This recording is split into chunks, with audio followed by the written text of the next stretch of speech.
Hello and welcome to Songs for the Struggling Artist, the blogcast. This is episode 280.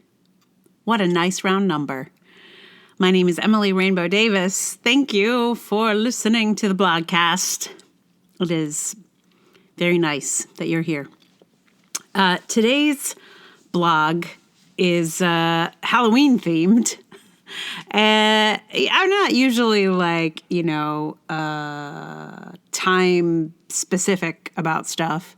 But this one was inspired by many walks around my neighborhood before Halloween. And, the way these blogcasts I record the blogcast once a week and I write more blogs than, I'm usually about a month behind with the blogcast at this point this year. Anyway, other years have been different, but this one, I'm about a month behind myself. So I could have skipped this one because, it's we just had Thanksgiving here in the United States, and Halloween was not quite a month ago, but pretty close. But I don't know. Why not? Why not? And shouldn't it be Halloween all year long sometimes? I feel like that this year. I don't know why. But if you're attached to seasonality, just save this one for next year and you can listen then.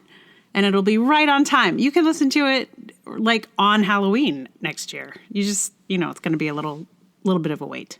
Meanwhile, if you would enjoy a little bit of Halloween in your November or whenever you happen to be listening to this, could be February, May, July. If you want a little taste of Halloween, I give me your witches, your ghouls, your severed limbs hanging in trees.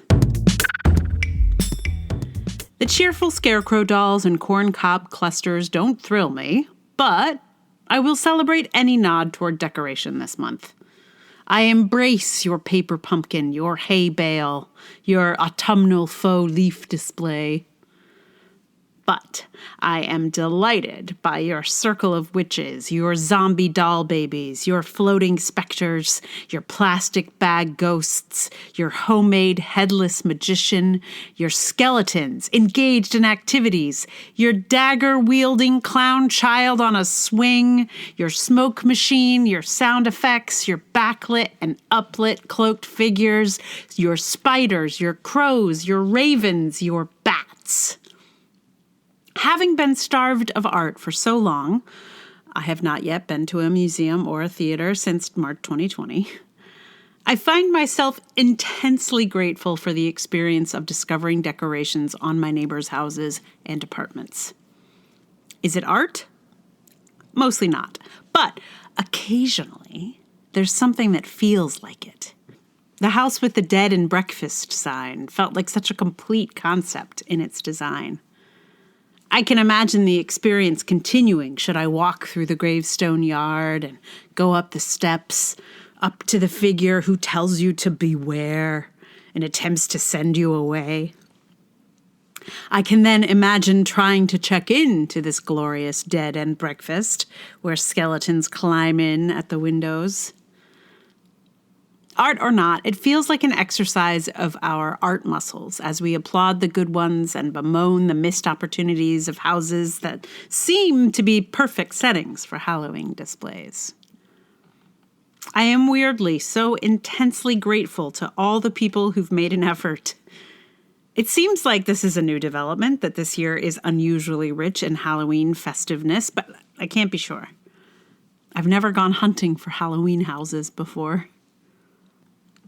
Ever since my youngest brother was killed last month, I have felt a strong need to get out of the apartment and walk. From day one, we went out walking nearly every night, and over the weeks, there has been more and more to see.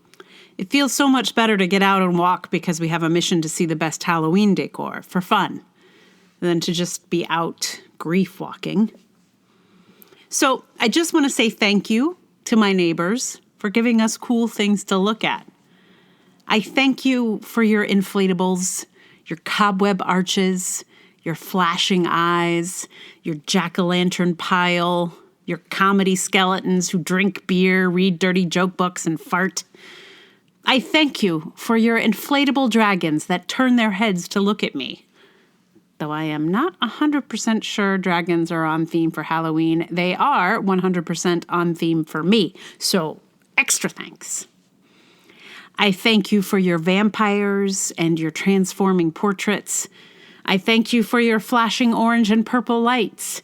I thank you for your skull wreath. I thank you for your severed limb Halloween bush, like a Christmas tree, but with feet and hands instead of ornaments.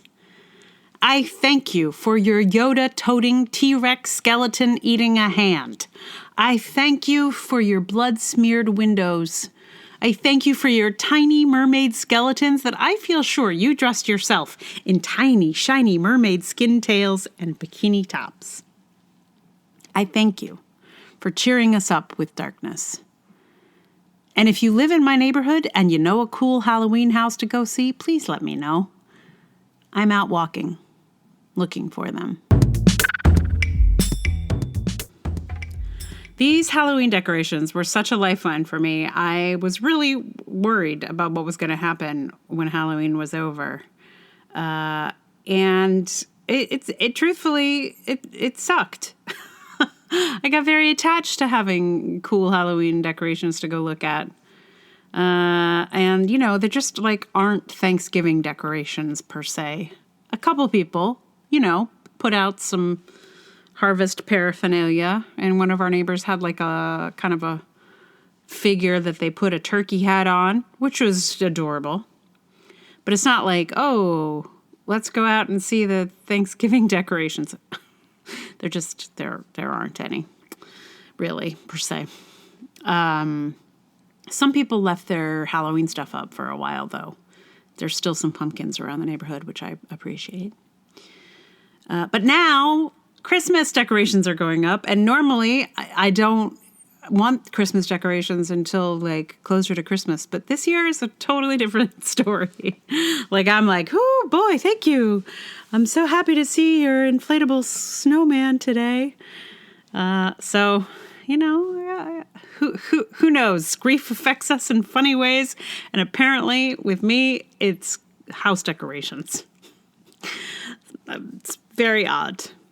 But, you know, Christmas decorations are just, like, even the best Christmas decorations, like, are not as creative or subversive as the Halloween decorations. Like, that, for me, like, I think that's, because it's, like, just watching people get creative out there is so beautiful, right? Like, I don't know. And there's something sort of, you know, like, they could get in trouble for it, but they probably won't. But, like, you feel like, ooh, is that all right? And it's great. I don't know. Whereas you don't see very many subversive Christmas decorations. At least I have not yet. I'm on the lookout, though. I really am. And they haven't, you know, fully gone up yet. I feel like people are just getting started. I'll check them out. I will check them out. So for a song today, I learned Spooky, which is really fun. It's not a lot of chords, but they're cool chords, and it's kind of fun and groovy to play, especially since it features the word groovy, which I don't know. It doesn't get featured in a lot of things I read or sing. So that's fun also. I mean, aside from Feelin' Groovy, I guess that's the only other song that features groovy that I can think of. Anyway, I'm going to play that for you in just a moment. Meanwhile, I thank you for listening to the blogcast. Whenever you happen to be listening to it, if it's next year on Halloween or right now here in November of 2021 or any other time. Hello, and thank you.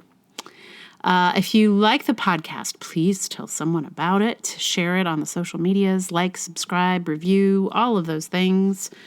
If you would like to support it with your dollars, which would be very much appreciated, my Patreon is patreon.com/Emily R. Davis. There's also Ko-fi and PayPal. All those links are in the show notes. And this song is it was a good time. I've added a little spooky business into it since it's not very Halloweeny. I mean, Halloween gets a shout out in the song, but I have added to the Halloween atmosphere with some improvisatory silliness. So enjoy this spooky, groovy Halloween song called Spooky. Here it is, Spooky.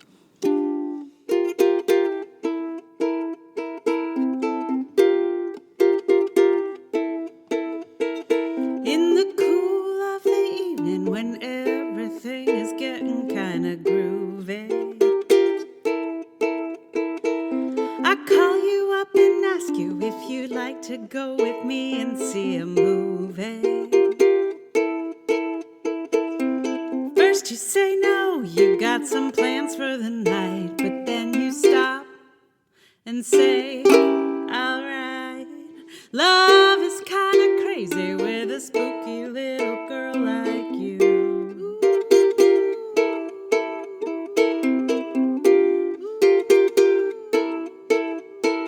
You always keep me guessing, I never seem to know what you are thinking. And if a fella looks at you, it's for sure your little eye will be a winking. I get confused, 'cause I don't know where I stand. And then you smile and hold my hand. Love is kinda crazy with a spooky little girl like you.